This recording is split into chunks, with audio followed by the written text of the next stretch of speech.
would take a long time to discuss fully, but suffice it to say, two peculiar things that Malthus got wrong. He thought that richer people would have more surviving children because children would survive in a higher income context, and therefore there would always be, above subsistence, a survival rate of children that would increase the population. But what he didn't foresee was modern contraceptives and changing culture so that at higher incomes people have fewer children. In fact, they don't even have enough to replace the adult generation in the high income world. Fertility rates are now in many places, each mother having on average, or each 10 mothers having 7 daughters that will replace them in the next generation, meaning a declining population. So he didn't understand that, and he didn't understand the benefits of technological advance, because that was about to explode after 1798 in ways that he didn't envision. But the legacy of that idea is that we're in a struggle, and it's us or them. And of course, the worst horrific vision of that was Hitler's, which is that we need living room, Lebensraum, because otherwise the German Aryan people will not survive. So we need to conquer the lands of the Slavs to the east. And that was a real idea, by the way, that he picked up from German scientists who had picked it up from social Darwinists in this country, who had picked it up from Darwin, who had picked it up from Malthus. And it's actually a set of ideas. It's not just insanity. It was a set of ideas widely circulating among German social thinkers and among German scientists, in fact, in the early 1900s. Well, thank goodness it's wrong. We're not in a struggle between the US and China. There's no basis for this. We're not in any intrinsic war between the US and Russia. And Russia, by the way, despite every single thing that's said every single day, truly, really does not want more land. It's already 11 time zones. The last thing that they need or want is more land. The war is about completely different things than everything you and I read about in our newspapers every day, because our newspapers are telling us stories that ultimately come back to narratives conceived in the US Defense Department and the CIA, and that are completely bogus. So what about this international order? The international order is extremely dangerous because we're packed to the gills with nuclear weapons. We are at a brink of environmental disaster. We are led by, to put it politely, well, I need to put it politely, but leaders who are not quite up to the challenge we face and are not properly addressing the challenge. And personally, it's a little bit of a relief for me to be here, because yesterday when I was at the Oxford Union, I could only think about Boris Johnson being president of the Oxford Union. And here I can think about Keynes being president of the Cambridge Union. I feel so much better and so much more at home in that regard, although I loved the event yesterday and Bojo wasn't there. But he was there in spirit in my remarks, because he's an example of one of the most disastrous politicians of our age and has done a profound disservice in the world and continues to be a danger for all of us. And I don't say it lightly, and I don't say it in a partisan way. I just say it that people like that are extremely dangerous in how casual they throw around our lives. So the question, and I'll sit down in a moment so we can have a discussion, the question, could we have an international order that is peaceful, secure, ordered, improving the well-being of people around the world? The answer is absolutely yes. Is that what we have right now? The answer is absolutely not. Do we have the makings of what it could be? My answer has been for most of my professional life, yes, we could make the United Nations actually fulfill its purpose. That's why I have devoted the last 25 years to the UN in pretty much volunteer work every day, because I think it's our best hope for making a global order that truly is what we want and need. It's not working right now. It doesn't make me cynical. It makes me worried. It makes me sad, because I think I can see why it doesn't work. It was set up in 1945 so that the great powers would have a veto, and that is certainly the single most debilitating aspect of the UN, because if we had a system where the General Assembly, as flawed as it is, actually had enforceable legal remit, if you look at the decisions of the General Assembly over the years, they're actually very, very good, and the world would be a lot better place if it were guided by that rather than by the great power vetoes. So all of this is to say, I don't think we're so far from a vision of what we could have.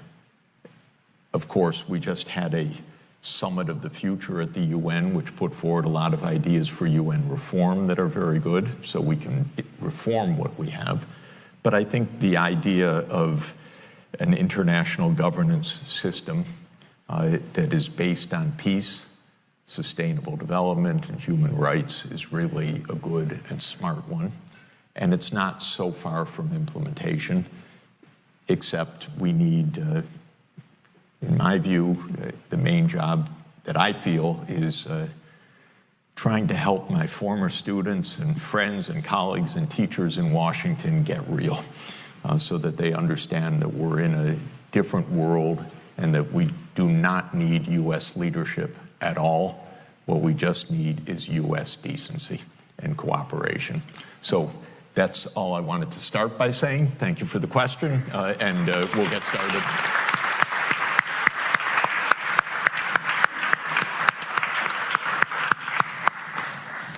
Thank you so much for that. I thought that was open it up to questions from anyone in the audience.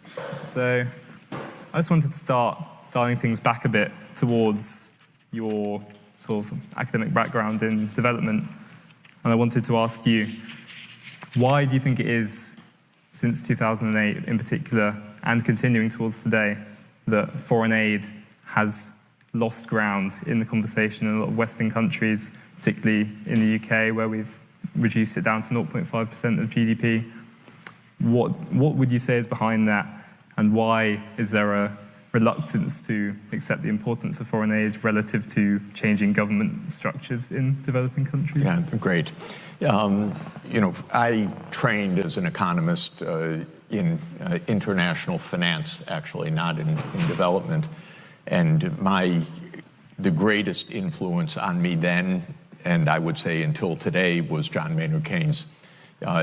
Not so much his macroeconomics, though I loved that when I first learned it. I thought that is the coolest thing in the world, that you can turn the dials and get the economy to operate and stay at full employment, and you could solve the model to know how much the dial should be turned. I mean, it was so much fun, and I loved it from the first moment.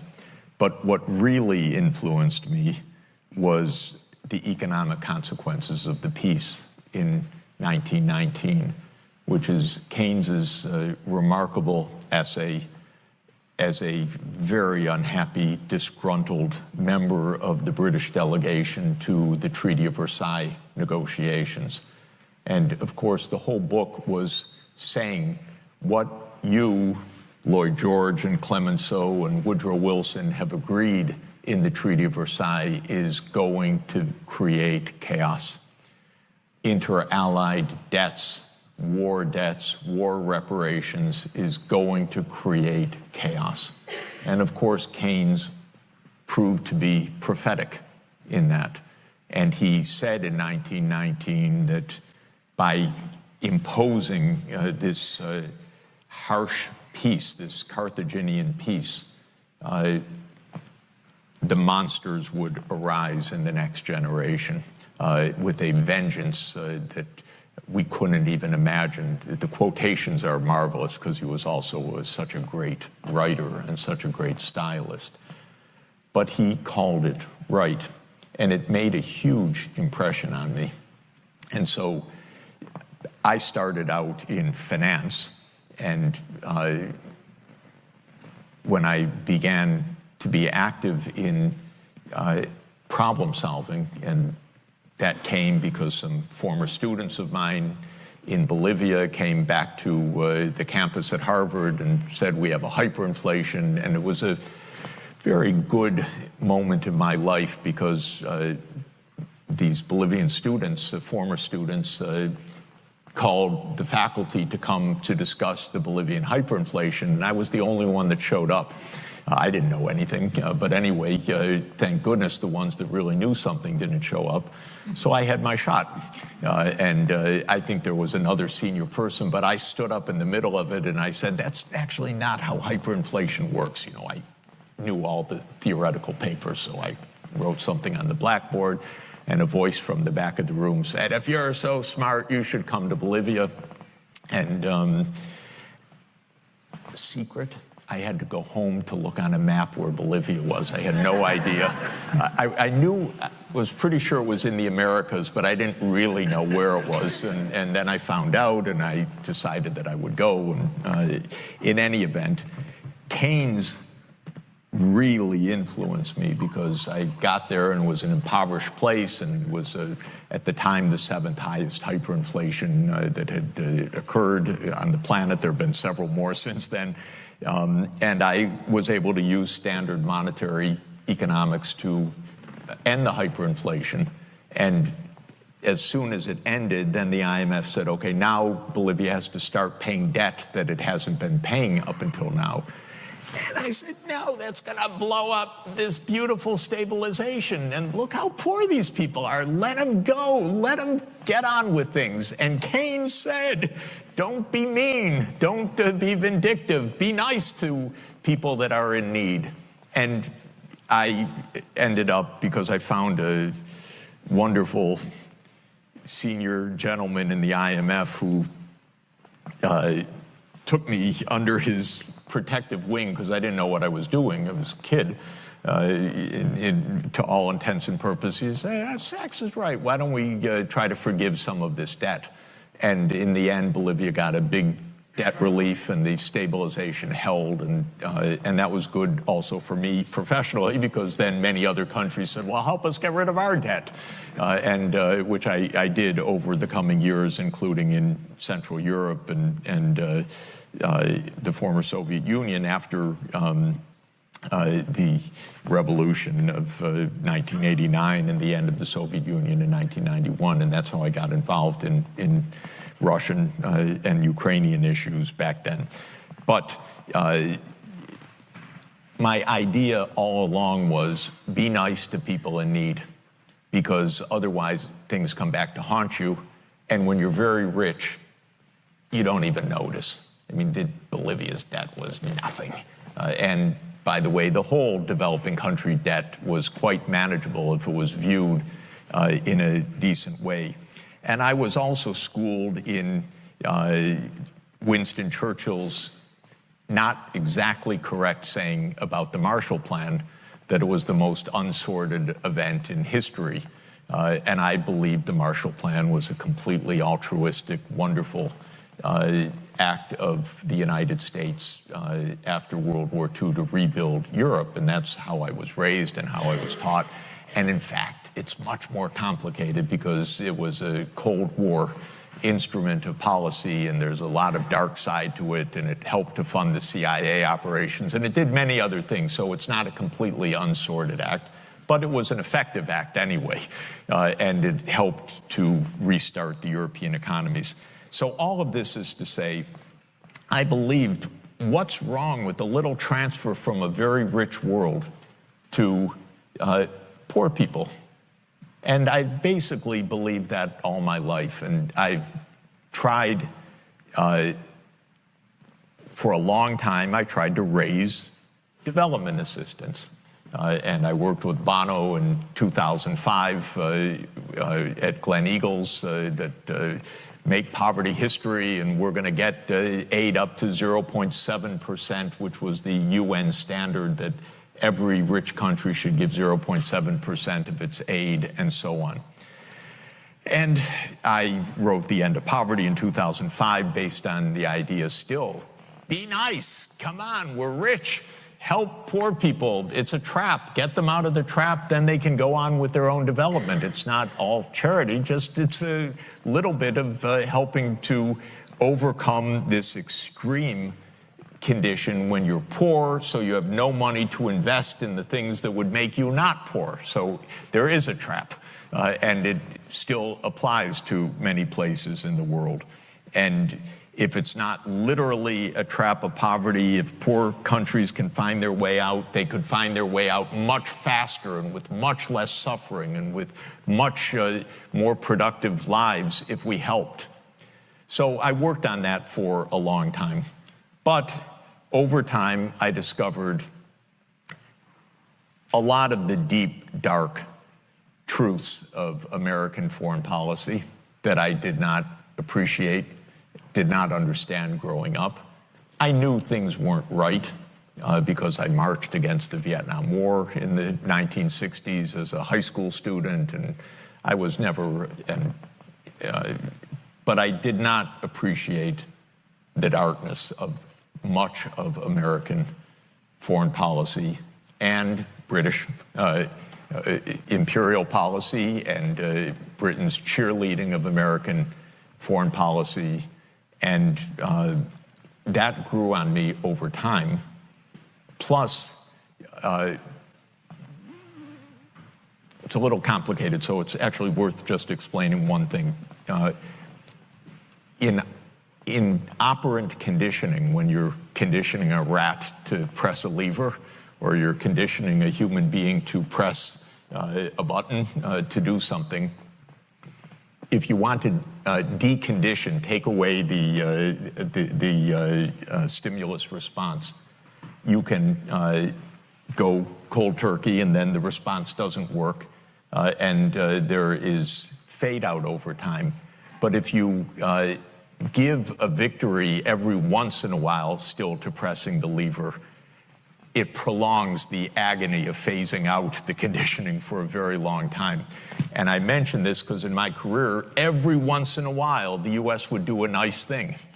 And so I came to believe that if I was persistent enough, I was pretty persuasive and I could always convince them to do the right thing. So there were a few successes along the way and lots of frustrations, but the few successes just made me absolutely sure that one more conversation, one more debate, one more argument with another president or a secretary of state or his advisor would be enough to turn the tide.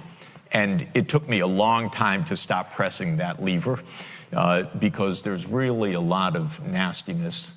And I stopped going to Washington and talking about development aid in Washington probably about 10 years ago, I would say.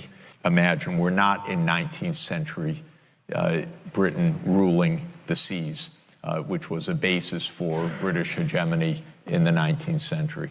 So he says, and I say to him, China's not able to defeat us. The only risk we face from China, the only risk we face from China is nuclear war. So stay away from nuclear war. Stop playing with Taiwan the way you're doing. Sorry, it's stupid. Stop provoking things. And footnote, we provoked the war in Ukraine. I could go on for about 8 hours on that, and maybe it's worth 5 minutes, but we provoked the war in Ukraine, absolutely surely. And we'll do the same with Taiwan, and we'll lose any war that happens, but maybe the world will end also over this stupidity. And the people in Washington are stupid, I'm telling you. I know them. This is not my surmise. And I just read an unbelievably stupid article in an unbelievably awful journal called Foreign Affairs by, what's her name? First name I don't remember. Carlin is her second name. Oh my God. It's about how we have to prepare for the next war. I don't think the word diplomacy is mentioned one time. So the first thing is, John says, Professor Mearsheimer says, yeah, China can't defeat us, we can't defeat China, but China could annoy us. And it will annoy us more if China's the hegemon of East Asia. So we have to prevent China from being the hegemon of East Asia so that the United States is the only hegemon in the world, the only regional hegemon. What a thing to do that could provoke nuclear war. And I said, but John, that could lead to war between the US and China. Yeah, it's actually likely. Or it's possible, he says. Maybe we could avoid it, but it's quite possible. He said, no. You take the expected value of total annihilation, it's got a big negative sign. It's minus infinity as far as I'm concerned. And so you don't do that. You don't put any positive probability on something like that. So this is the first point of disagreement. The second point of disagreement is essentially about game theory. Everyone here knows the prisoner's dilemma. The prisoner's dilemma is a situation where it pays to cooperate, but the dominant strategy for each player is to not cooperate. Because if the other side cooperates, you cheat and you win. And if the other side doesn't cooperate, you certainly don't play the sucker. And so you end up non-cooperative, and you're off to the races in war. And that's game theory, and that's what's taught at Rand, and that's what these people in Washington think, and that's how they play, and that's how they talk. And the fact is, though, you put real people, and I mean non-economic students, real people, into an experimental game, and they cooperate half the time, 3/4 of the time. And then, wonder of wonders, you let the two people talk beforehand. Not to make a binding agreement, just to chat. Hey, why don't we both cooperate, for example? No signed contract. In game theory, that's called cheap talk. It should have no effect on the equilibrium. But in real human practice, if you put two normal people in a prisoner's dilemma game, they cooperate half the time. If you let them have pre-play communication, they cooperate more than 90% of the time. They're human beings. So my advice is, hey, why doesn't President Biden or somebody that actually can function as a president in the future actually talk to President Putin? You know, actually understand President Putin's point of view. Why is this war going on? Discuss it.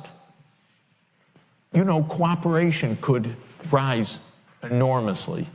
There's a second point of game theory, which is very important, called the Folk theorem, which is that if you're in repeated play of the prisoner's dilemma and there's no set terminal date, then you should cooperate so you don't mess up trust of the two sides, because you're playing also against future actions. And you want to show, I'm trustworthy, you're trustworthy, we can gain from cooperation period after period.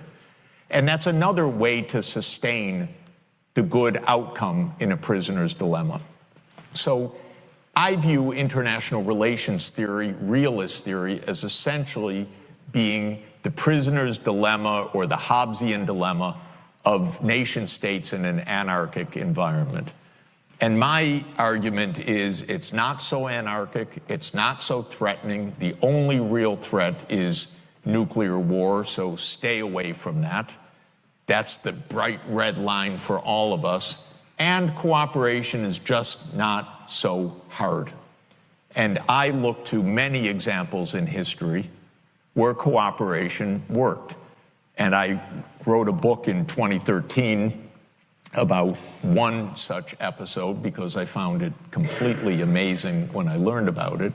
And that was the aftermath of the Cuban Missile Crisis, when, first of all, Kennedy rejected the advice of all his advisors except one, because they all said, go bomb these sites in Cuba. And now, in retrospect, we almost surely would not be here talking today had we gone on to do that. But Kennedy was very much more cautious, and he spent all the days of the crisis asking, what's going through Khrushchev's mind? He's a human being, what's he doing? And he finally came to the realization, this is not meant by Khrushchev to be the end of the world. This is not meant, we can both pull back. And that's what they ended up doing. And then that was October 1962. And in 1963, Kennedy made a campaign for peace that led to the Partial Nuclear Test Ban Treaty, which was signed with the Soviet Union in July 1963. And it culminated, I think, in Kennedy's assassination, because there were enough people in the US government that didn't like his peace initiatives. And so I think it was an inside job. And I think the evidence grows all the time that it was. But in any event, Kennedy's idea was the two sides can make peace. And when he said that, and he said it in the most beautiful terms, and his speechwriter was a gifted person named Theodore Sorensen that I got to know, luckily, because he lived in our neighborhood when I came to Columbia University, and I got to know him. He said in the most eloquent and beautiful words imaginable, we can make peace, even with the Soviet Union, even at the height of the Cold War. And he said it so beautifully that when Khrushchev heard the speech, he immediately called the American envoy, Averell Harriman, and said, I want to make peace with your president, because he was inspired by the words, actually. And they made peace. And that treaty lasted, and it led to the Nuclear Non-Proliferation Treaty 5 years later. It changed the world. And so that's the optimistic side. Go for peace. Instead, this awful president of ours, when he could function still, he was terrible. Biden. All he could do was insult Putin every moment. How are you going to make peace if all you do is throw insults at the one who heads a country with 6,000 nuclear warheads? This is crazy. It's reckless. And the whole place in Washington is filled with these people who are playing game theory, who know just what Putin's going to do, who know we have no alternative but to increase our military. This woman, Carlin, who was a senior official under Biden in the Defense Department that wrote this article, says we have no choice but to deter through building our military. She doesn't even mention the idea that there could be diplomacy with China. This woman's an ignoramus, I'm sorry. I've been to China 100 times at least. There's no intrinsic battle with China, none whatsoever. China's not out to defeat the US. It couldn't do so in a million years anyway. We'd all perish. And China's never, by the way, even once invaded a country overseas. In its whole history of 2,245 years, since 221 BC, when the Qin Empire unified China, did they ever invade Japan? Not once. Did they ever invade Korea? Not once. Did they ever invade Vietnam? Yes, 17 years in that 2,000 years, actually 17 years and 1 month. 1420 to 1436, and then 1 month in 1979. And the United States, we've never been at peace. All we do is war. And you know what the truth is? We learned it from here. Because the British Empire was the most militarized society imaginable. And unfortunately, the leaders of this country, and it turns out not to matter which party, because Starmer is as bad as Boris Johnson, all they know is military. It's unbelievable. What's the first thing that Starmer does when he becomes prime minister? He goes to Kiev to pledge the endless support of the U.S., by the way, because Britain doesn't do anything. The endless support of the United States to the defeat of Russia. And then he flies across the Atlantic to try to convince Biden to authorize, what authorize means is for the U.S. military to enable deep strikes inside Russia. That's really a clever thing to do, especially because Putin said, well, then we'd be at war with each other and we'd be forced to reconsider our nuclear strategy. And then we have our CIA director in this. This would be great for the West End theater, by the way, because it's a kind of parody.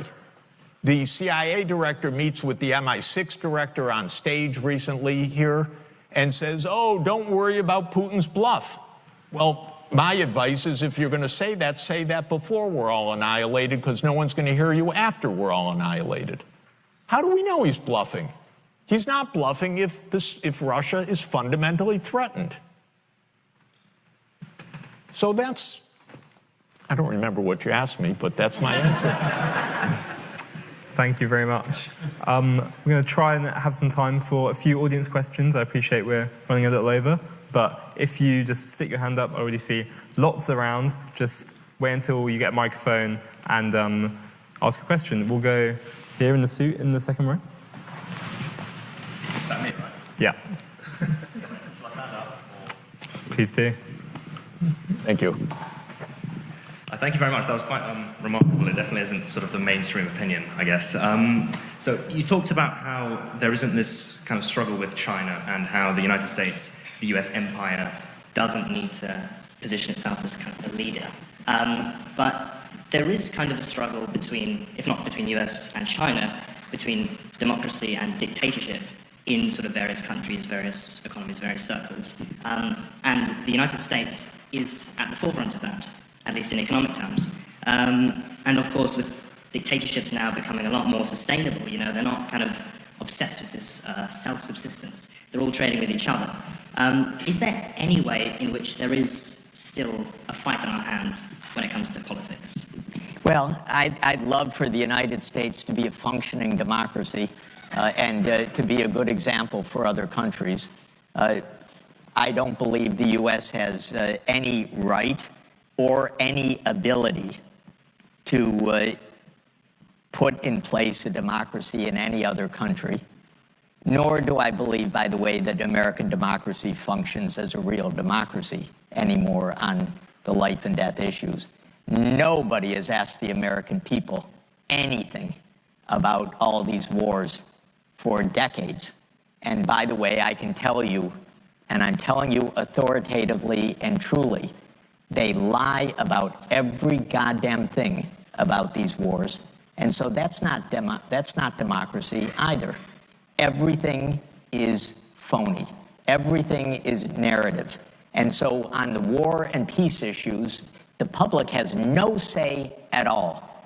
If you were to ask the American people now, and in fact, Gallup does, do you support Biden's foreign policy? I think the support is, you can look it up, 25 to 35% perhaps. I don't even think it reaches 35%. Where's the democracy in this? It's a game. This is the deep state, and they have their wars, and every war has been phony. Some wars the American people are basically never told about. For example, the war in Syria. And you may actually hear from grown-up reporters who are lying through their teeth or ignorant beyond imagining that, oh, the war in Syria, yes, Russia intervened in Syria. Well, do you know that that Obama tasked the CIA to overthrow the Syrian government starting 4 years before Russia intervened? What kind of nonsense is that? And how many times did the New York Times report on Operation Timber Sycamore, which was the presidential order to the CIA to overthrow Bashar al-Assad. 3 times in 10 years. This is not democracy. This is a game. And it's a game of narrative. Why did the U.S. invade Iraq in 2003? Well, first of all, it was completely phony pretenses. It wasn't, oh, we were so wrong, they didn't have weapons of mass destruction. They actually did focus groups in the fall of 2002 to find out what would sell that war to the American people. Abe Schultzke, if you want to know the name of the PR genius. They did focus groups on the war. They wanted the war all the time. They had to figure out how to sell the war to the American people, how to scare the shit out of the American people. It was a phony war. Where did that war come from? You know what? It's quite surprising. That war came from Netanyahu, actually. You know that? It's weird. And the way it is that Netanyahu had, from 1995 onward, the theory that the only way we're going to get rid of Hamas and Hezbollah is by toppling the governments that support them. That's Iraq, Syria, and Iran. And the guy's nothing if not obsessive. And he's still trying to get us to fight Iran this day, this week. He's a deep, dark son of a bitch, sorry to tell you, because he's gotten us into endless wars, and because of the power of all of this in the U.S. politics, he's gotten his way. But that war was totally phony. So what is this democracy versus dictatorship? Come on. These are not even sensible terms. And even if they were sensible terms, under the UN Charter, we can have our democracy. You do what you want. It happens to be the case that China has had a centralized administrative state for 2,245 years, ever since Emperor Qin Shi Huangdi unified the Qin dynasty. There have been a few periods of disintegration of the dynasties, but if you look through the Qin, the Han, the Tang, the Song, the Ming, the Qing, till today, till the PRC, this is the same structure, by the way. This is an administrative state ruling over almost the same region, by the way, for more than 2,000 years. So, and by the way, it has been wondrously effective for a long time at keeping the internal peace. China's only wars were nomadic invasions from the steppelands in the north. And then one crazed, well, then the Mongols invading, that's part of that, and one absolutely crazed shogun in the 1590s trying to take over China, and he made it as far as Korea and was killed. Other than that, this has been actually exceptional statecraft until Britain had the genius idea of fighting a war to sell opium in China in 1839, one of the most noble efforts imaginable. And that started the modern era of China. So I don't buy it at all. But even if it were true, it's illegal under international law, unwise, and, look at the great accomplishment of pouring in, I don't know how many hundreds of billions of dollars into Afghanistan for 20 years to get from the Taliban regime to the Taliban regime. This is American genius at democracy promotion. They don't care at all about democracy, by the way, at all. They topple governments they don't like that won't do their bidding. They topple democracies if they don't like them. They'll topple anybody that they don't like. That's how it's worked all along. They never said, oh, we can't topple Mossadegh in 1953. He's a democratic government. No, they toppled a democratic government in Iran and put in a police state, which led to wonderful long-term relations with Iran because they really love the American people for that. So this is not about democracy. This is a game, and it's a terrible game. And it's a secret game. And it's played by the CIA, which is the most important agency in the United States, because they have complete secrecy, complete unaccountability. There was one review of the CIA 49 years ago, the Church Committee, and nothing since then. And as one of our CIA directors, they're all, I was going to say one of the worst, but they're all the same by the time they get there, or by the time they leave there, because the agency takes them over. Pompeo said, as he was proudly explaining the role of the CIA to some Texas students a few years ago, and you can find it online, he said, what do we teach at the CIA? To lie, cheat, and steal. And that's a pretty good encapsulation of the methodology. And that is a very dangerous world being created that way. So China's not going to turn the U.S. into a dictatorship. Maybe the U.S. will turn into a dictatorship. Maybe it will just turn into a plain old plutocracy. Maybe it will turn into a military-industrial state as the complete dominance. I don't know. But it's not going to come from China. It's going to come from inside. That's where our risk is. Let's go there in the orange jumper. Thank you. I have a very simple question. What is your view on the upcoming US election, and who do you think will further, let's say, will make the situation better for all of us? Thank you. Somebody else. I'm a firm non-voter in November. Sorry to say that's not the high principled view. Everyone's supposed to vote and cherish their vote, but I will not vote for a candidate that doesn't meet the minimum threshold for being president of the United States. And we have two candidates, lead candidates, that don't. And so I decided I'm not voting, period. Because I want a candidate that actually has some possibility of doing something. Now, maybe they will, but not based on what they say. Every day is a profession of love for Israel's murderous reign in the Middle East.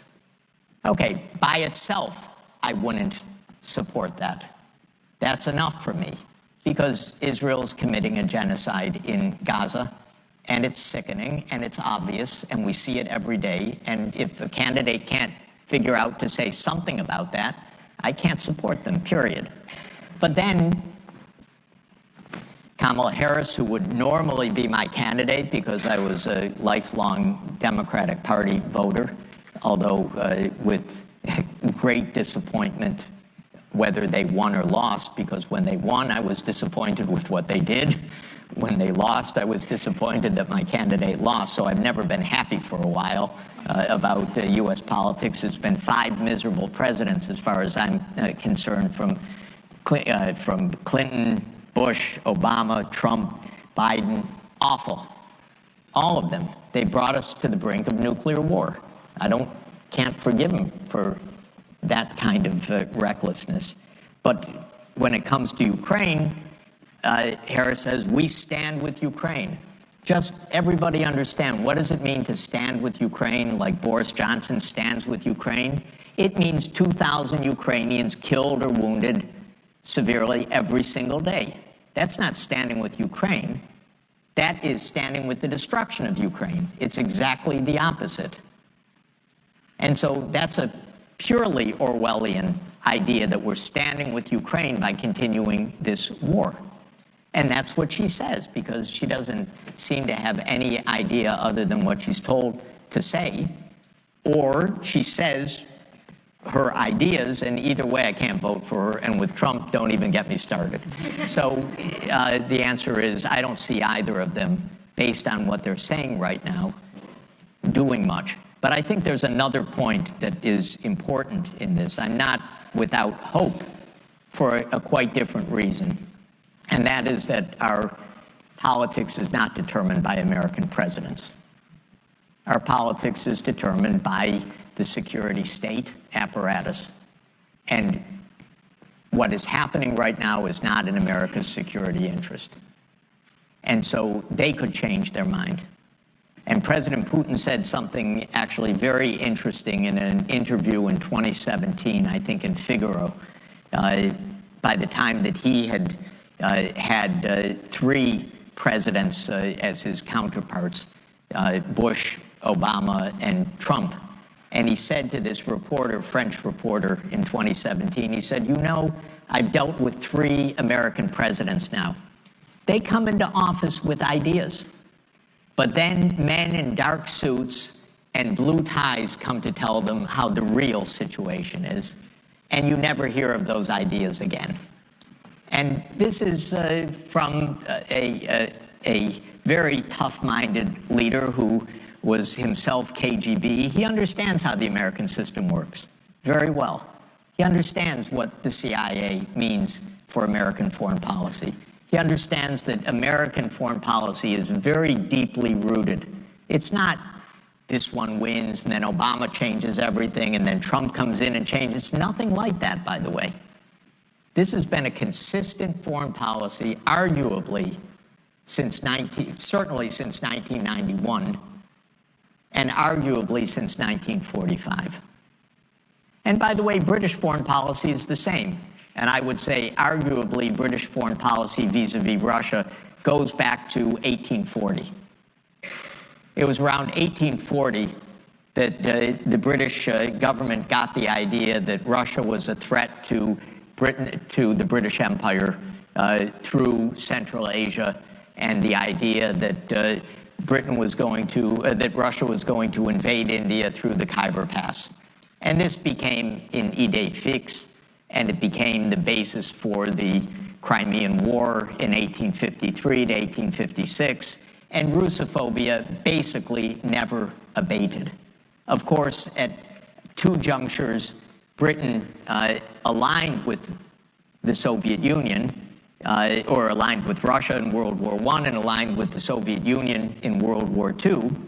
And the Soviet Union, of course, with 27 million dead, broke the back of Hitler's army, not Britain or the United States, which take all the credit for it.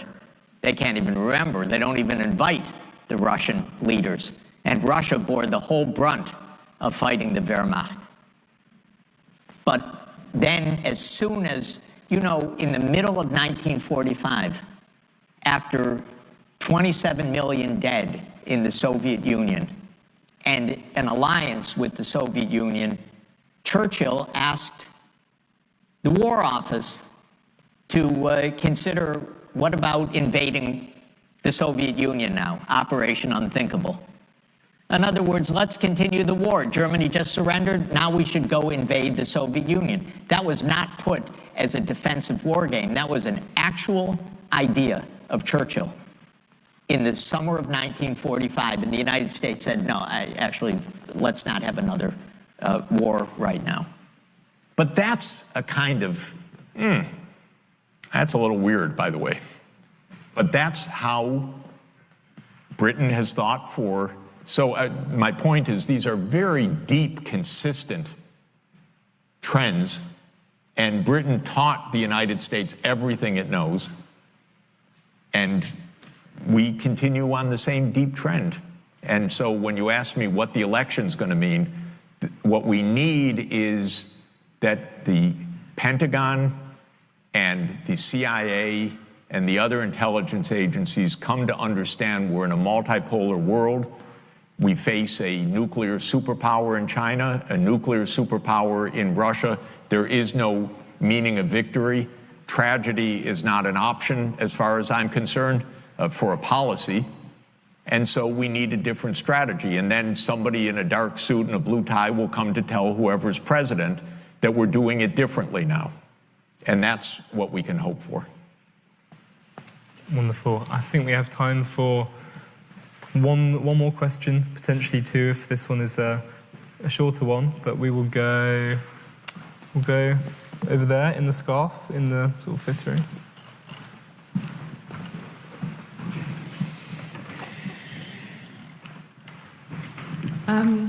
Thank you for coming to speak here today. I think a lot of what you said is the truth, and it's refreshing to hear it. I just wondered, how would you go about dismantling these institutions of power in US foreign policy?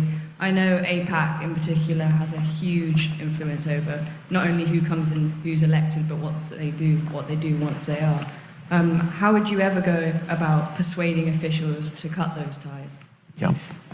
So I think APAC, of course, is the Israel lobby. It's been extremely influential for decades. It's a significant campaign funder, but it's also one of the paradoxes of American power, which is that a few $100 million buys tens of billions of dollars of U.S. response. Basically, our Congress sells itself for very cheap. If you have, a few $100 million, you too can buy American foreign policy. So this is the ironic part of this. What to do? My view is that this will change actually, but I want it to change fast because the danger is very high, and literally every day Netanyahu is trying to provoke a war with Iran right now, which could quickly escalate into something absolutely awful. I think two things can change this. One is American public opinion, which I say doesn't count for very much in these issues, but is absolutely against what Israel's doing. And this has been a shocking period. It's so vulgar, it's so out there, the bombing is so relentless, the viciousness of it is so terrible that it has shocked the American people, especially young people, but actually the few times I've said that on air, lots of older people have written to me indignantly saying, I'm against Israel too, what it's doing. So it's actually a pretty widespread view. The second thing is that world opinion is shocked. And not only world opinion, political opinion worldwide. So I hang out at the UN. Israel has no backing at the UN for what it's doing. What it has is the US veto and Europe, as usual, hiding behind the US or abstaining in votes. Even the European Union's divided because it's so awful what's going on that Ireland and Spain and Norway and others are recognizing the state of Palestine, despite the US saying don't do that. But on resolution after resolution, there's an overwhelming majority against Israel's actions. There was this July an International Court of Justice ruling on the illegality of Israel's occupation. I think there's likely to be an ICJ ruling in the coming months that will find, I believe, Israel to be in violation of the 1948 Genocide Convention. That also will be a shocking moment, and I think it's likely, although you can only imagine the lobbying pressure that is being put on right now. So these are two forces that are at play. My idea specifically is I'm urging, actually quite actively, the Organization of Islamic Cooperation and the Arab League to put forward a specific plan now. Now, I believe, based on international law, that the only way forward that can possibly become established is a state of Palestine agreed on international law alongside a state of Israel. And that the two-state solution, which goes back to the 1947 partition plan, is enmeshed in countless UN Security Council and General Assembly resolutions and the ICJ ruling, which talks about the border of the 4th of June, 1967, before the Six-Day War. So what I am urging and hoping for is that the Organization of Islamic Cooperation, which is 57 Islamic majority nations, and the Arab League specifically, put forward a plan for a two-state solution, peace, UN Security Council oversight of armed forces to keep the two sides apart. I think more than normal peacekeepers, but really stationing troops basically to keep the two sides apart. And Iran saying, yes, we stop our aid to Hezbollah and to Hamas in the context of a state of Palestine being achieved. And the US says we drop the sanctions against Iran at the same moment. So we put all the pieces together and say, voila, this is something that is of mutual benefit for everybody. The only one that opposes this, in my view, is the extremists in Israel, represented by Netanyahu, Smotrich, Ben-Gvir, and the other extremists in this utterly obnoxious and genocidal government that is in power in Israel right now. And it's just one vote away, in my estimation, which is the US veto.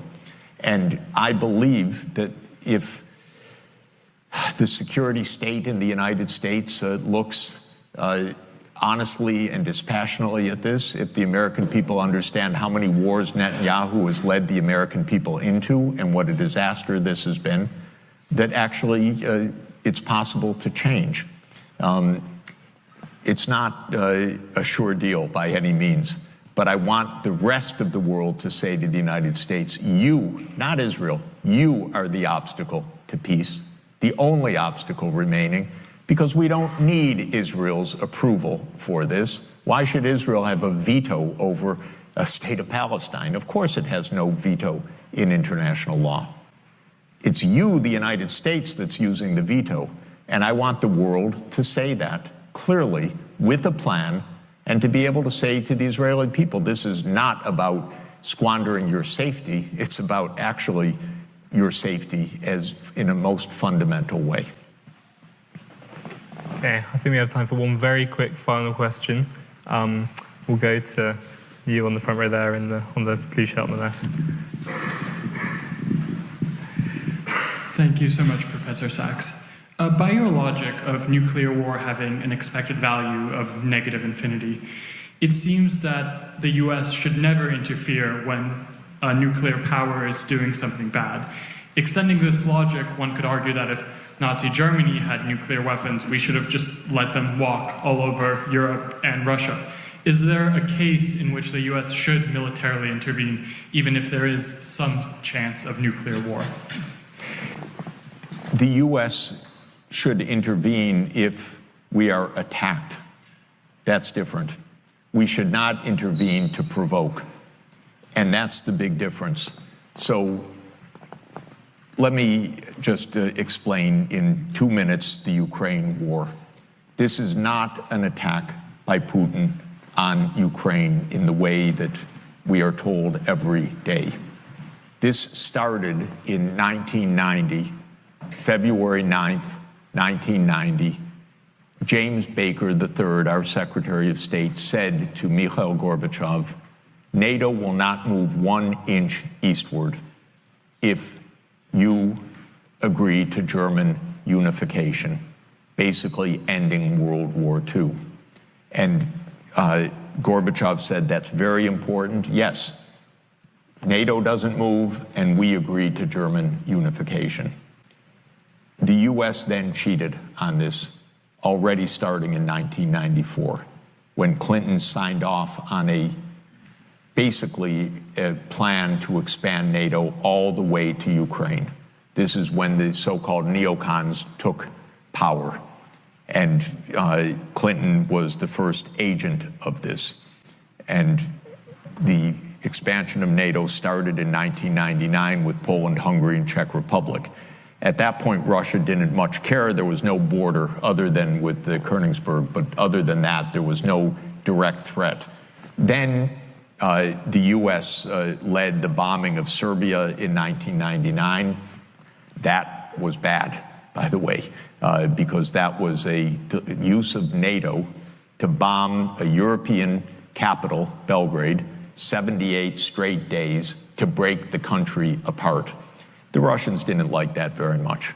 But Putin became president, they swallowed it, they complained, but even Putin started out pro-European, pro-American, actually. He asked maybe we should join NATO, when there was still the idea of some kind of mutually respectful relationship. Then 9/11 came, then came Afghanistan, and the Russians said, yeah, we'll support you, we understand, to root out terror. But then came two other decisive actions. In 2002, the United States unilaterally walked out of the Anti-Ballistic Missile Treaty. This was probably the most decisive event, never discussed in this context. But what it did was trigger the US putting in missile systems in Eastern Europe that Russia views as a dire, direct threat to national security by making possible a decapitation strike of missiles that are a few minutes away from Moscow. And we put in two Aegis missile systems. We say it's defense. Russia says, how do we know it's not Tomahawk nuclear-tipped missiles in your silos? You've told us. We have nothing to do with this. And so we walked out of the ABM treaty unilaterally in 2002, and then in 2003 we invaded Iraq on completely phony pretenses, as I've explained. In 2004-05, we engaged in a soft regime change operation in Ukraine, the so-called First Color Revolution. It put in office somebody that I knew and I was friends with, and am kind of distantly friends with President Yushchenko, because I was an advisor to the Ukrainian government in 1993, 94, 95. And then the US had its dirty hands in this. It should not meddle in other countries' elections. But in 2009, Yanukovych won the election and he became president, and in 2010 on the basis of neutrality for Ukraine. That calmed things down because the US was pushing NATO, but the people of Ukraine on the opinion polls didn't even want to be in NATO. They knew that the country is divided between ethnic Ukrainian, ethnic Russian. What do we want with this? We want to stay away from your problems. So in February 22nd, 2014, the United States participated actively in the overthrow of Yanukovych. A typical US regime change operation, have no doubt about it. And the Russians did us a favor. They intercepted a really ugly call between Victoria Nuland, my colleague at Columbia University now, and if you know her name and what she's done, have sympathy for me. Really. Between her and the US ambassador to Ukraine, Jeffrey Sachs, who's a senior State Department official till today. And they talked about regime change. They said, who's going to be the next government? Why don't we pick this one? No, Klitschko shouldn't go in. It should be Yatsenyuk. Yes, it was Yatsenyuk, and we'll get the big guy, Biden, to come in and do an attaboy, they say, pat him on the back. It's great. So they made the new government. And I happened to be invited to go there soon after that, not knowing any of the background. And then some of it was in a very ugly way explained to me after I arrived, how the US had participated in this. All of this is to say, the US then said, okay, now NATO's really going to enlarge. And Putin kept saying, stop. You promised no NATO enlargement. It's been, by the way, I forgot to mention, in 2004, Estonia, Latvia, Lithuania, Bulgaria, Romania, Slovakia, Slovenia, 7 more countries in the not 1 inch eastward. And then, okay, it's a long story, but the US kept rejecting the basic idea, don't expand NATO to Russia's border in a context where we're putting in goddamn missile systems. After breaking a treaty, 2019, we walked out of the Intermediate Nuclear Force Treaty. In 2017, we walked out of the JCPOA, the treaty with Iran. This is the partner. This is the trust building. In other words, it's completely reckless US foreign policy. On December 15th, 2021, Putin put on the table a draft Russia-US security agreement. You can find it online. The basis of it is no NATO enlargement. I called the White House that next week after that, begging them, take the negotiations. Putin's offered something, avoid this war. Oh, Jeff, there's not going to be a war. Announce that NATO's not going to enlarge. Oh, don't worry, NATO's not going to enlarge. I said, oh, you're going to have a war over something that's not going to happen? Why don't you announce them? And he said, no, our policy is an open door. This is Jake Sullivan. Our policy is an open door policy. Open door for NATO enlargement. That is under the category of bullshit, by the way. You don't have your right to put your military bases anywhere you want and expect peace in this world.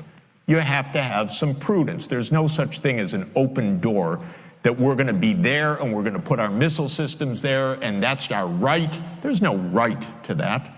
We declared in 1823, Europeans don't come to the Western Hemisphere. That's the Monroe Doctrine. The whole Western Hemisphere, after all. Okay, anyway, they turned down the negotiations. Then the special military operation started. And 5 days later, Zelensky says, okay, neutrality. And then the Turks said, we'll mediate this. And I flew to Ankara to discuss it with the Turkish negotiators because I wanted to hear exactly what was going on. So what was going on was they reached an agreement with a few odds and ends. And then the United States and Britain said, no way. You guys fight on. We got your back. We don't have your front. You're all going to die. But we got your back as we kept pushing them into the front lines. That's 600,000 deaths now of Ukrainians since Boris Johnson flew to Kyiv to tell them to be brave. Absolutely ghastly. So when you think about your question, we have to understand we're not dealing with, as we're told every day, with this madman like Hitler coming at us and violating this and violating that, and he's going to take over Europe. This is complete bogus, fake history that is a purely PR narrative of the U.S. government. And it doesn't stand up at all to anyone that knows anything. And if you try to say a word of this, I got completely cut out of the New York Times back in 2022 after writing my whole life columns for them. Oh, I'd send this, okay. And by the way, online, it's not even space. You know, there's no limit. They could publish 700 words. They would not publish, since then, 700 words for me about what I saw with my own eyes about what this war is about. They won't do it. We're playing games here. So, God forbid a nuclear power comes at us. I don't know what's going to happen. But we came at them. And we should stop going after China and Taiwan. It's not our goddamn business. Taiwan is part of China. The Taiwanese said it in the Republic of China. The People's Republic of China said it. We agreed to it in countless communiques when we made diplomatic relations with China. So what the hell are we doing sending armaments to Taiwan unilaterally, having our speakers of the House go to Taiwan, inviting a disaster in the future, having publications like you can read now, it's worth looking at. The Navy just issued a plan about 3 weeks ago. It says we have to prepare for war with China by 2027. It doesn't say we'll have a war with China. It says we have to prepare for war with China by 2027. We are not playing a video game. They're playing with your futures. It's completely unbelievable to me. China's not threatening anybody abroad, anybody. And even the South China Sea disputes over these shoals, where China's putting on some armaments, that's because if you read the first page of US military doctrine, it is to create choke points in China's sea lanes. China's not interested in a few rocks, it's interested in not having the US block its sea lanes. That's all. We have to understand the most basic points. Stay out of each other's lane so that we don't end up all dead. It's not so hard. And by the way, if you study another game theory structure, and it's quite interesting for you to do for people who are formal analysts, if you study the hawk-dove game, or the game of chicken, as it's sometimes called, which says, if the other side threatens a nuclear war, don't get into a nuclear war. But if they're being dovish, you threaten to scare the wits out of them. But if both sides collide, then we have nuclear Armageddon. If you study that game formally, and there's a payoff structure for it, and you put, as I suggest, a minus infinity in the quadrant of hawk-hawk, then the equilibrium solution is dove-dove, okay? The mixed strategy is to put 0 probability on playing hawk, because when you multiply minus infinity times any finite probability, positive probability, you get minus infinity. And so the logic is, don't play chicken with nuclear arms. Don't. And to the CIA director, I say, don't tell me whether Putin's bluffing or not. I read your memo of 2008 about how much Russia is concerned about NATO enlargement to Ukraine. It was leaked by Julian Assange, by the way. The same guy who's our CIA director was US ambassador to Russia then in 2008. He wrote a memo called Niet means Niet, which explained how it's not just Putin, it's the whole Russian political class against having NATO in Ukraine. And then he tells us now, don't worry about it. Because they're playing games with you and me. And I really resent it. So if we someday face this catastrophe that you're presenting, there won't be a good answer, by the way. President Kennedy, incidentally, in the middle of the Cuban Missile Crisis, made a side remark. He said, I'd rather have my daughter be red than dead, when the bumper sticker slogan was better dead than red. And he said it the opposite. He's a human being. He's a wonderful human being. And so I don't know what the answer to the question is, God forbid, but we're not in that situation right now. And the way to get out of that situation is not only to stay out of each other's red lines, but also to disarm. We've got to get back to nuclear arms control. We have a treaty to eliminate nuclear arms signed by, I think now it's 100 countries and ratified by nearly 100 countries, and many others have signed, but not one nuclear power so far.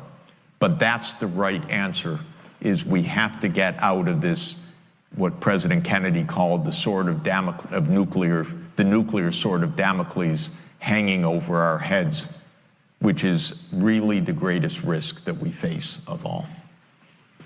Thank you. That is sadly all we have time for. I'll have a couple more things to say in a second, but first, I hope you'll join me in saying thank you to Professor Sachs for such an interesting evening.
be achieving very big things.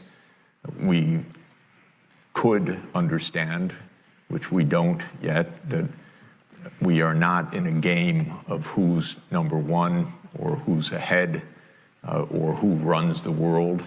We're all blessedly stuck together on this planet, and we're all going to have pretty much the same outcome, either a good outcome or a disaster. And the old ideas that it's really important who sets the rules and really important who wins the wars are very outmoded. And they're outmoded for two fundamental reasons. One, we just can't go on with the kind of wars that we have and that threaten our very survival every day, because we are in the nuclear age and we have conflicts among nuclear powers that threaten our very survival. This is something new in history. We were, as a species, one could even say, we seem to be very prone to war, and war has been part of human existence, but things are different now. Actually, one of the wonderful lines of President John F. Kennedy and his speechwriter Theodore Sorensen, which I like so much, are his words from the inaugural address when he said, for our times are very different. We hold in our mortal hands the ability to end all forms of human poverty and all forms of human life. And that was 1961. This remains our most significant issue, which is we are so close to disaster every day because we are not properly led and because our ideas about the international order are way out of date. Now, the second reason, as I mentioned, of the two is that we're so interconnected now that the whole idea that there can be winners and losers on a completely interconnected planet really makes no sense. Maybe it made sense and it was immoral before, but now it really does not make sense to think that there's going to be a way on a planet with so much interaction every day, with complex global scale interactions and with the climate and environmental stress that is potentially disastrous for every part of the world, that somehow we're going to be able to do well while half the world is struggling to survive.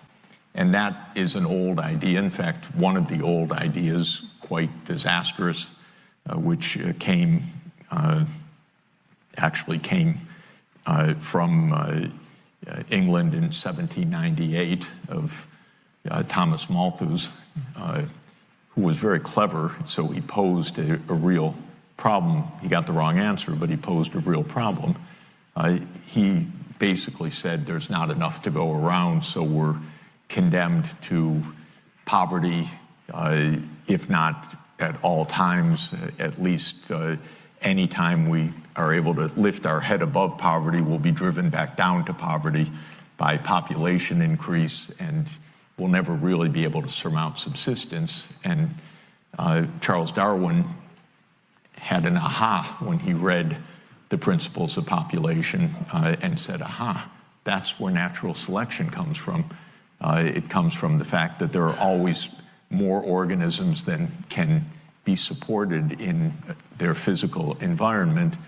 And that was then taken by others further and said, well, that's our struggle for survival on this planet as human beings, and as nations against nations or as races against races, we're in a struggle for survival. And that is social Darwinism and its even more extreme versions.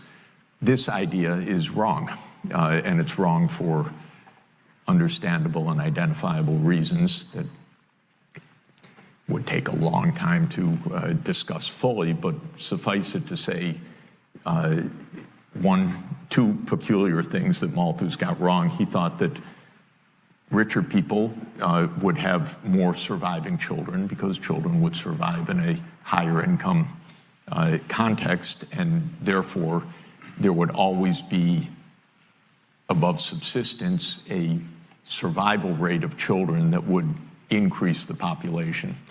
But what he didn't foresee was modern contraceptives and changing culture so that at higher incomes people have fewer children. In fact, they don't even have enough to replace the adult generation in the high income world. Fertility rates are now in many places, each mother having on average, or each 10 mothers having 7 daughters that will replace them in the next generation, meaning a declining population. So he didn't understand that, and he didn't understand the benefits of technological advance because that was about to explode after 1798 in ways that he didn't envision. But the legacy of that idea is that we're in a struggle, and it's us or them.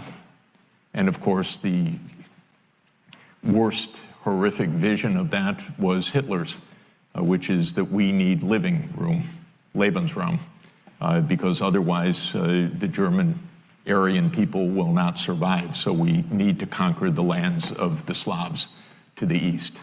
And that was a real idea, by the way, that he picked up from German scientists who had picked it up from social Darwinists in this country, who had picked it up from Darwin, who had picked it up from Malthus.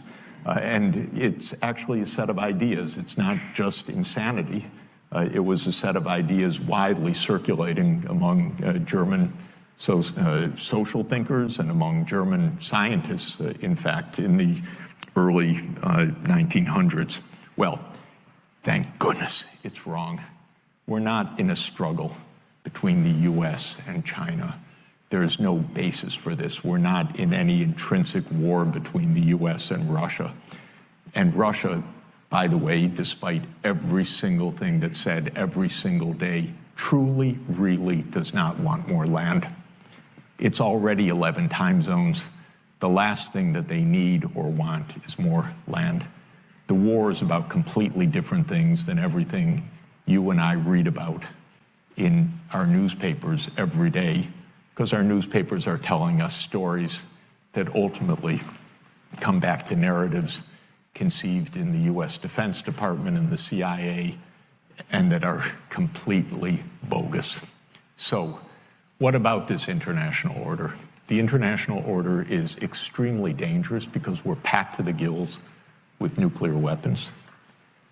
We are at a brink of environmental disaster. We are led by, to put it politely, well, I need to put it politely, but leaders who are not quite up to the challenge we face and are not properly addressing the challenge. And personally, it's a little bit of a relief for me to be here, because yesterday when I was at the Oxford Union, I could only think about Boris Johnson being president of the Oxford Union. And here I can think about Keynes being president of the Cambridge Union. I feel so much better and so much more at home in that regard, although I loved the event yesterday and Bojo wasn't there. But he was there in spirit in my remarks, because he's an example of one of the most disastrous politicians of our age and has done a profound disservice in the world and continues to be a danger for all of us. And I don't say it lightly, and I don't say it in a partisan way. I just say it that people like that are extremely dangerous in how casual they throw around our lives. So the question, and I'll sit down in a moment so we can have a discussion, the question, could we have an international order that is peaceful, secure, ordered, improving the well-being of people around the world? The answer is absolutely yes. Is that what we have right now? The answer is absolutely not. Do we have the makings of what it could be? My answer has been for most of my professional life, yes, we could make the United Nations actually fulfill its purpose. That's why I have devoted the last 25 years to the UN in pretty much volunteer work every day, because I think it's our best hope for making a global order that truly is what we want and need. It's not working right now. It doesn't make me cynical. It makes me worried. It makes me sad, because I think I can see why it doesn't work. It was set up in 1945 so that the great powers would have a veto, and that is certainly the single most debilitating aspect of the UN, because if we had a system where the General Assembly, as flawed as it is, actually had enforceable legal remit